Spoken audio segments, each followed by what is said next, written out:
So the next pitfall that a lot of brands make, and this is number 6, is are you analyzing your social media data? So, I mean, social media is just another form of marketing, as they all are. And especially in the digital space today, we should be tracking our results so we can make educated insights. Yes.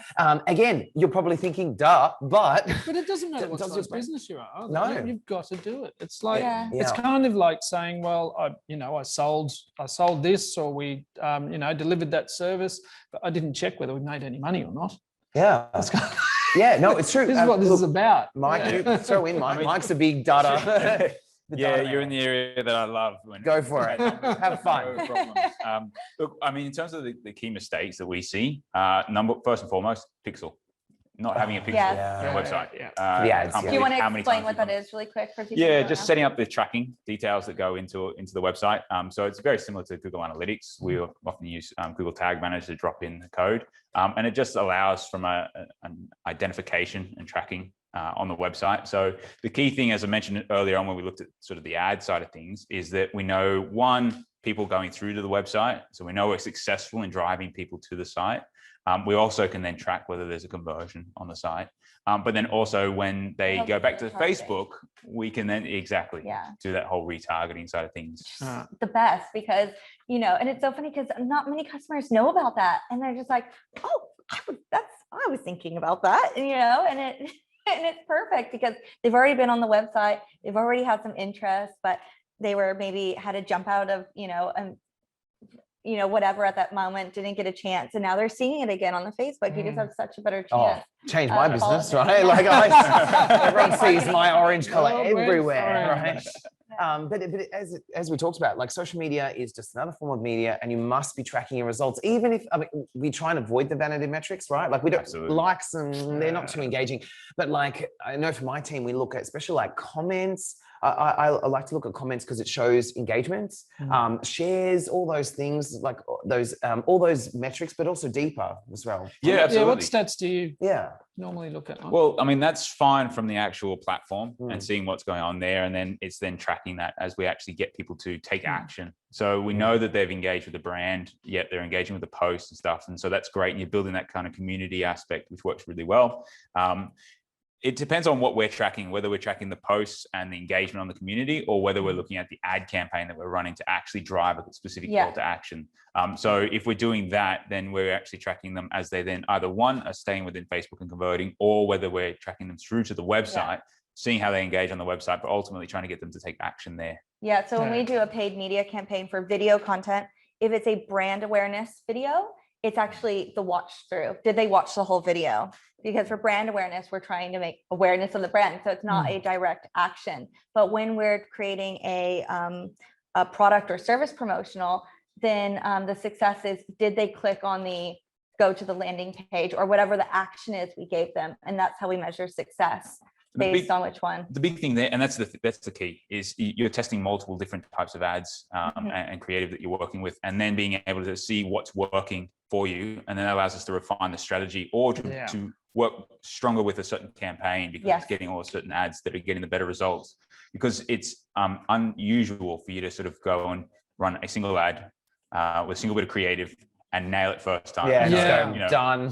You might think you are nailing it when you do it that way, but I can guarantee you, if you run 2 or 3 other ones at the same time just to test it, I guarantee the one that you think is going to be the best is not the one that actually ends up being the best. And that's what we find. It's iterative, isn't it? You get it. The key is to look at the data, look at lots of different types of data that you can review, and then it's an iterative process. But also different KPIs and different data is different for each business, isn't it? Yeah, so sometimes it can be just a click. Sometimes it's, it's actually a conversion through to a sale, put it into the shopping basket, press complete. But, if it's a service, it might be, well, we drove them from the Facebook into our website and then viewed our brand awareness video, and they looked through the whole thing, and then they went back around to Facebook, and that's, and then they've come back after we've retargeted them again. So that could be a series, 5, 6 metrics where we've tracked somebody all the way through. Exactly. I mean, we see that in our business a bit.